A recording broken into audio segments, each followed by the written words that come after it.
tu as envie de te lancer, tu as envie d'aider un maximum de personnes en parlant de ta passion, mais tu te dis à quoi bon, de toute façon le marché est complètement saturé, j'ai aucune chance que ça marche.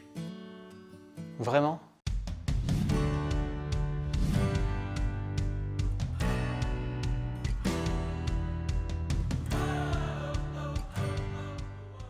Je te souhaite la bienvenue sur ma chaîne où j'aide toutes les personnes déterminées à vivre de leurs connaissances à travers l'écosystème d'un business en ligne. Si tu as envie de lancer ton business en ligne, je te mets en description une formation que je t'ai faite de 60 minutes où je t'expose les 10 points fondamentaux à connaître pour débuter et pour développer son business en ligne. Alors tu as sûrement déjà entendu qu'il faut absolument se nicher quand tu commences une activité. D'ailleurs, tu l'as sûrement entendu des dizaines et des dizaines de fois. Et pour moi, c'est un peu un non-sens parce que effectivement, l'idéal est de se nicher. Mais ce n'est pas toi qui vas choisir une thématique. Ce n'est pas toi qui vas choisir ce que tu aimes faire ou pas. On va prendre le problème différemment. C'est quelque chose que tu aimes faire, des connaissances que tu as ou une passion que tu as, et c'est avec ces connaissances que tu vas créer un business en ligne pour pouvoir en vivre. Et donc, tu n'auras pas le choix de te nicher ou pas. Si tu as une thématique qui est extrêmement saturée, eh bien tu dois faire avec. Pour moi, quand on dit qu'il faut absolument se nicher, c'est quand tu veux faire quelque chose davantage pour l'argent que pour la passion. Alors oui, si tout ce que tu veux c'est l'argent, effectivement, trouve un secteur où tu peux te nicher. N'importe lequel, ça ne te plaira pas forcément, mais au moins tu gagneras beaucoup d'argent. Mais moi, mon activité, c'est davantage d'aider les personnes qui sont passionnées ou qui ont des connaissances sur un sujet qu'ils aiment. Et donc, si tu es sur une thématique où le marché est saturé, par exemple tout ce qui est, ce qu'on entend souvent, développement personnel, tout ce qui est musculation, tout ce qui est nutrition, peut-être aussi tout ce qui est neurosciences qui commence à venir, tout ce qui est compréhension du corps humain et compréhension du cerveau humain, tout ça commence à être de plus en plus saturé. On va revenir dessus après. Et très souvent, on me dit, j'aimerais énormément faire ça, mais c'est saturé, du coup, ça vaut pas le coup que je me lance. Et c'est un véritable frein pour se lancer. Et donc, le sous-problème adjacent sera, ma thématique est saturée, comment faire pour avoir tout de même des clients? Alors, avant de donner quelques solutions, quelques pistes, une thématique saturée est un bon signe en soi. Parce que si elle est saturée, ça veut dire qu'il y a beaucoup d'acteurs et donc il y a beaucoup de demandes sur ce marché. Et comme dans un business en ligne, il n'y a pas besoin d'avoir des milliers et des milliers et des milliers de clients pour en vivre, quelques centaines de clients permettent d'en vivre. Et donc sur l'ensemble de la population francophone, avoir quelques centaines de clients n'est pas chose difficile, surtout dans une thématique saturée. Un deuxième avantage d'une thématique saturée, c'est que tu as un potentiel illimité. Ce que je veux dire par là, c'est que si tu es dans une thématique extrêmement nichée, tu vas atteindre une toute petite partie des personnes qui sont intéressées et tu peux rapidement être à la limite de ton marché. Il se peut par exemple que dans une thématique, tu n'aies que quelques centaines de clients, voire moins, qui seraient intéressés par ta passion, par tes connaissances. Et donc tu seras limité. Alors que quand tu as une thématique qui est saturée, tu as un ensemble considérable de clients. Après, le tout, ça va être d'arriver à les attirer vers toi, d'arriver à être attractif, mais au moins les clients sont déjà là. Tu sais que tu peux pleinement vivre et tu sais que tu n'as aucun plafond au final. Tu peux avoir des centaines, des milliers et même des dizaines de milliers de clients. Et ça, c'est extrêmement motivant de savoir que quand tu commences quelque chose, tu n'auras jamais de limite au-dessus de toi. Et une troisième chose qui est extrêmement importante à avoir en tête, c'est quand on se lance dans une activité, on peut imaginer que les clients sont tous cloisonnés dans une espèce de cercle, tu vois, et que là, tu as l'ensemble de tes clients et que tu vas devoir en attirer certains. En fait, la réalité, c'est que sur Internet, tu n'as pas une zone fermée de clients, tu as un flux.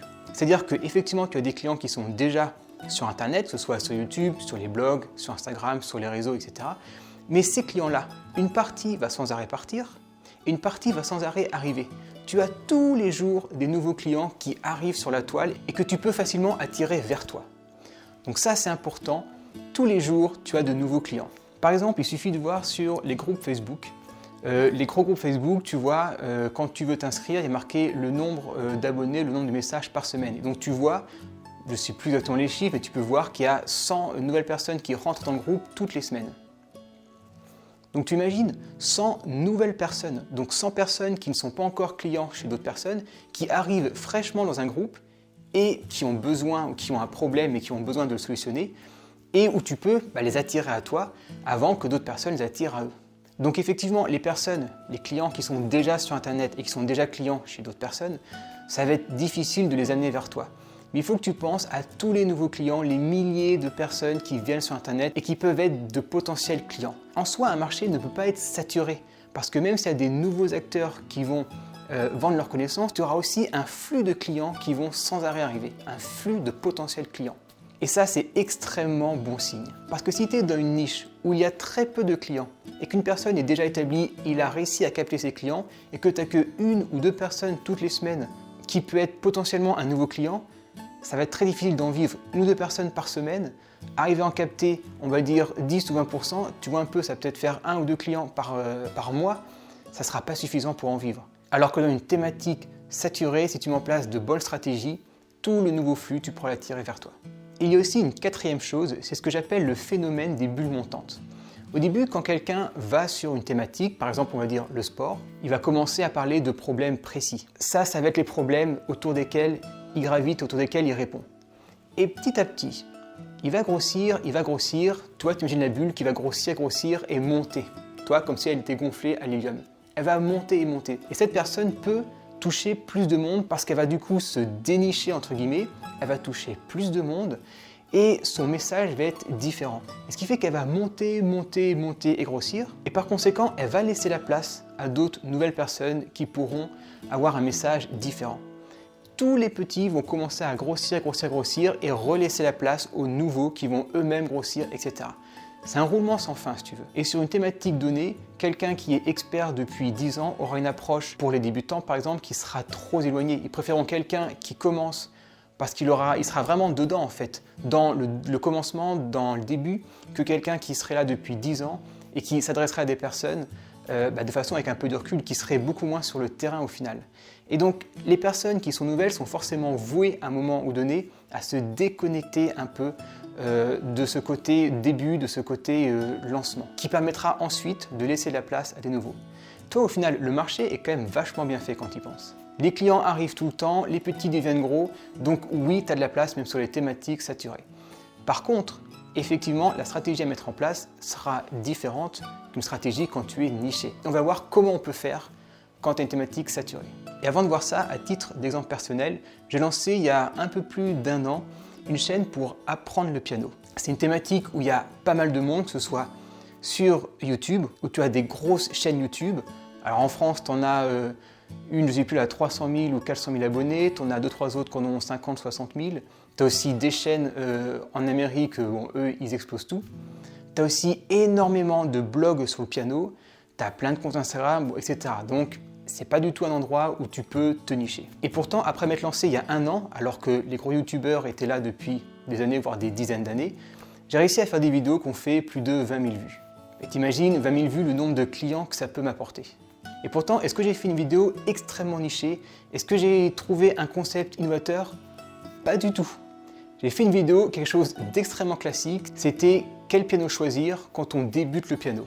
Tu vois, alors rien de nouveau sous le soleil, tu avais déjà des dizaines et dizaines de vidéos sur YouTube qui parlent de ça. Et pourtant, cette vidéo, elle a été attractive et par conséquent, quand quelqu'un recherchait sur YouTube quel piano trouver quand on commence, il tombait en majorité sur ma vidéo, même s'il y avait des vidéos qui dataient de 1 an, 2 ans, 5 ans, 10 ans et qui étaient déjà bien établies. Et donc, qu'est-ce que j'ai fait en plus?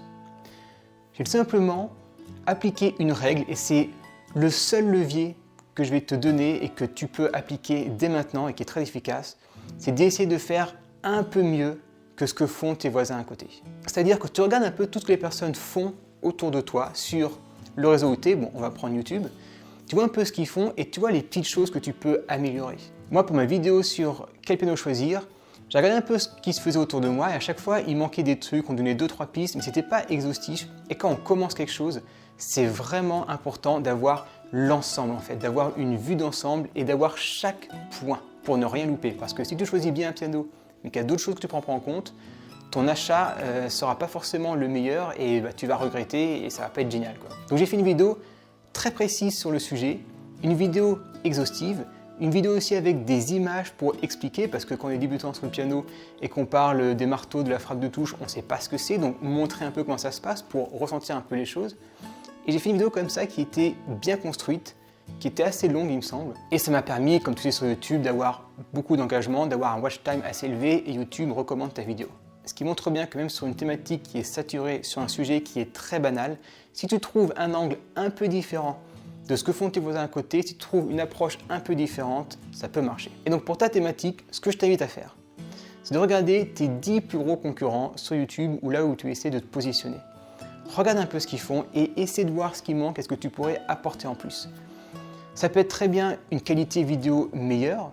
J'ai déjà vu des vidéos qui étaient très bonnes mais d'une qualité qui n'était pas terrible. Donc tu peux jouer là-dessus parce que malgré tout, une bonne qualité donne envie de regarder. Ça peut être peut-être sur le son, ça peut être sur les images que tu montres ou pas.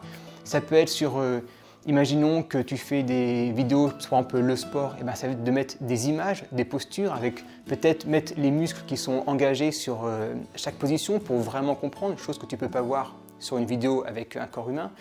Ça peut être, je ne sais pas, si par exemple tu fais des recettes de cuisine, et ben à chaque fois mettre les aliments qu'il faut mettre, ou mettre des aliments et les remplacer par d'autres aliments pour ceux qui sont allergiques ou pour ceux qui sont véganes, etc. Essaie de trouver vraiment le petit plus qui ferait que, ok, cette vidéo-là de mon voisin est bien, mais la mienne sera un peu mieux parce que tu auras un petit truc en plus qui pourra faire la différence. Des fois, c'est vraiment pas grand-chose, mais c'est tout de même important d'avoir ce petit 1 ou 2% en plus que ce qui se fait à côté. Ça peut être aussi un angle d'attaque différent. On peut très bien parler d'un même sujet, mais de façon différente. Si je reprends ma vidéo sur le piano, donc comment choisir un piano quand on débute, j'aurais pu aussi l'aborder sous d'autres angles qui auraient pu marcher encore mieux que ce que j'ai fait là. Par exemple, j'aurais très bien pu proposer 3 pianos, 3 gammes de prix différentes, tester les pianos pour recommander des pianos. Ça, c'est quelque chose qu'on me demande souvent, quel piano acheter. Et comme je ne les ai pas testés, je ne peux pas vraiment les recommander.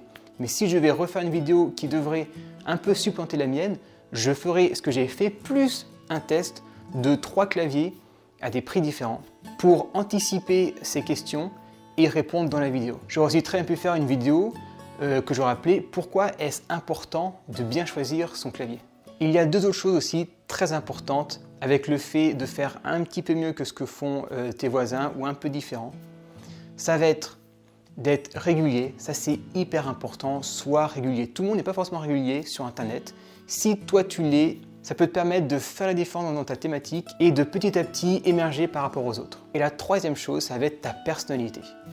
On n'y pense pas quand on est sur Internet, mais quand tu crées un business en ligne, tu as bien sûr les connaissances que tu donnes à travers tes vidéos et à travers tes formations payantes ensuite, mais tu as aussi énormément ta personnalité qui rentre en compte là-dedans.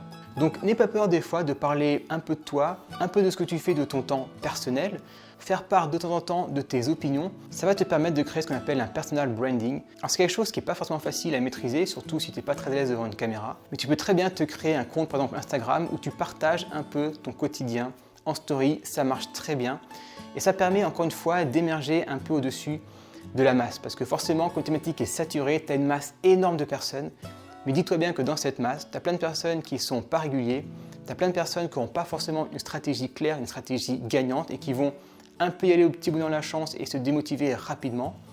Tu as beaucoup de personnes qui vont aussi ne pas persévérer sur le long terme et ça c'est très important. Tu as d'autres personnes qui ne vont pas forcément creuser chaque sujet et donc refaire ce qui s'est fait des dizaines et des dizaines de fois sans apporter quelque chose de nouveau. Et donc pourquoi voir cette vidéo plutôt que d'autres vidéos qui auront mieux marché? Et je peux t'en citer plein des comme ça. Donc essaie d'apporter quelque chose de nouveau dans tes vidéos ou dans ton contenu. Sois régulier, sois persévérant et essaie de mettre en jeu ta personnalité. Et avec tout ça, je te garantis que tu peux percer même sur une thématique saturée et que ça ne doit absolument pas t'empêcher de te lancer et de vivre de ta passion. Et si tu hésites encore à te lancer parce que tu as une thématique qui est saturée, je te mets ici une vidéo sur comment franchir le premier pas pour vivre de sa passion. Regarde là et je te garantis que ça va énormément t'aider pour te lancer. Je te mets aussi en description un article sur vaincre sa peur quand on veut se lancer parce que la peur est un des premiers freins quand on veut se lancer. Et si tu veux échanger sur cette vidéo, la compléter, faire part de tes remarques, je te laisse les commentaires juste en bas. Je te dis à très vite, bonne vidéo, bon article et longue vie à ton business. Ciao!